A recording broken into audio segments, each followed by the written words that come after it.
Hello, and welcome to our first regular session of American education reform. Nowadays, we hear people of different persuasions argue about what they think all young people should learn. Yes, most agree on math, language, some science, etc. But what about history? And what sorts of history? Computer coding, theater, and the arts. Well, and how should they be taught to behave? Should we make sure they're highly moral? How would you know? At least should we make sure they don't bully anyone and know how to react to a bully or eat the right foods and exercise?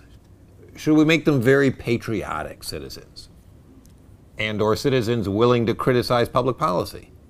How do we see the schools relative to who we are as a people, a culture, a nation? If you do hear these questions discussed, what role do people in your area envision for the schools? We have some in this country, and have had for a long time actually, those who would minimize what schools do rather dramatically, educating their children at home, for example.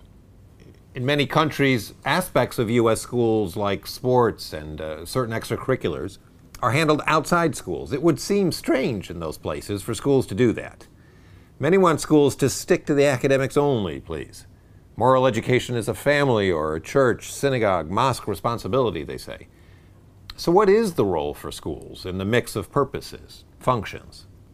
These are underlying questions we hear today of schooling's role relative to family and other educating organizations, and schooling's purposes vis-a-vis our moral purposes and our national destiny. Our history allows us to see these tensions in the messy mix in which they actually happen. There's nothing terribly abstract in history. If we go back to the very origins of the U.S., for example, we see lots of struggles with education's purpose, the institutional mix, the moral vision. We may hear some loud echoes to the present. In the episodes of this module, we'll dig into the underlying educational issues in the 13 British colonies that were the seedbed of the United States. We'll try to place ourselves back into the shoes of the early colonists and see how their encounter with a new land and peoples challenged the notions and institutions they had brought with them. In this encounter, an important shift in the role of schooling takes place and provides a powerful lens into some fundamental aspects of U.S. education. Schooling itself seems to take on a new importance in the colonies.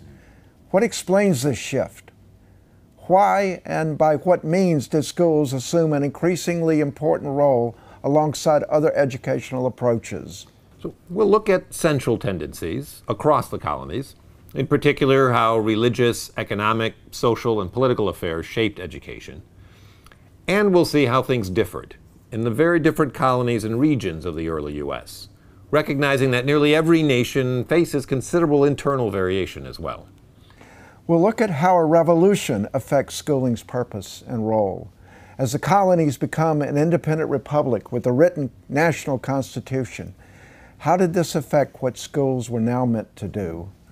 Finally, and hey, we are at Penn after all, we'll take a look at one particular model, that proposed by this university's founder, Ben Franklin.